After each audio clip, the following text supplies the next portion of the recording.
ঝাড়গ্রাম জেলার লালগড় রেঞ্জের ভাউদি বিট এলাকায় আবারও আতঙ্ক ছড়িয়েছে। দলছুট দাতাল হাতি রামলাল খাবারের সন্ধানে বিভিন্ন গ্রামে ঘুরে বেড়ালো।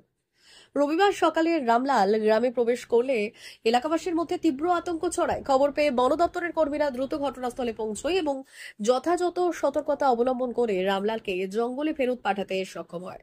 বন দপ্তরের কর্মকর্তারা বারবার অনুরোধ করেছেন, হাতির কাছাকাছি যাওয়া বা ছবি তুলতে ভিড় করা বিপজ্জনক। 2 দিন আগেই এই দাতাল হাতি একটি যাত্রীবাহী গাড়ির ওপর চড়াও হয়েছিল।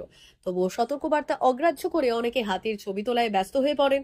বন দপ্তরের পক্ষ থেকে জানানো হয়েছে, মানুষের নিরাপত্তা এবং হাতিরও নিরাপত্তার জন্য দূরত্ব বজায় রাখা জরুরি। হাতির সঙ্গে সংঘর্ষ হলে বড় ধরনের দুর্ঘটনা ঘটতে পারে। কর্মকর্তারা গ্রামবাসীদের সতর্ক থাকতে এবং বনকর্মীদের নির্দেশ মেনে চলার আবেদন জানিয়েছেন। স্থানীয় প্রশাসন পরিস্থিতির ওপর নজর রাখছে এবং গ্রামের সচেতনতামূলক প্রচার চালানোর পরিকল্পনা নিয়েছে। তবে গ্রামবাসীর সচেতনতা না বাড়লে রামলালের মতো দাতাল হাতির আক্রমণের সম্ভাবনা রয়ে যাচ্ছে বলে মনে করছে বন দপ্তর।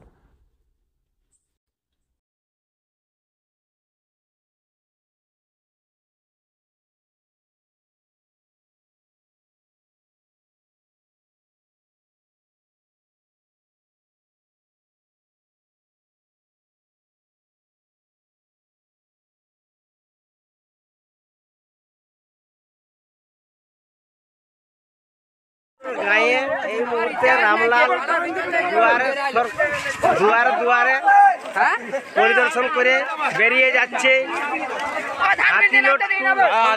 রাস্তার দিকে ভাউদিবির Lalgarh range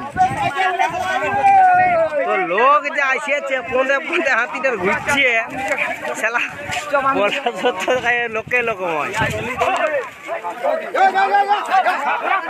P99 hotel and restaurant, Narayangarh bypass, পশ্চিম মেদিনীপুর।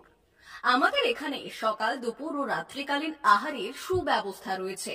সকালের টিফিনে পাবেন স্ন্যাক্স, পরোটা, আলুর paratha, bread omelette, bread toast, dosa, idli, sambar vada সহ অন্যান্য আইটেম।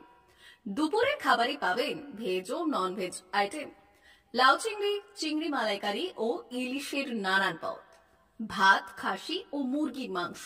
রাতের খাবারে থাকছে একাধিক ইন্ডিয়ান ও নন ইন্ডিয়ান সুস্বাদু ও সুস্বাস্থ্যকর খাবার। সুলভ মূল্যে ও পরিচ্ছন্ন খাবারের একটাই ঠিকানা, P99 hotel and restaurant, Narayangarh bypass, Narayangarh, পশ্চিম মেদিনীপুর। বিশেষ দ্রষ্টব্য, আমাদের এখানে সকল অনুষ্ঠানে খাবারের অর্ডার নেওয়া হয়।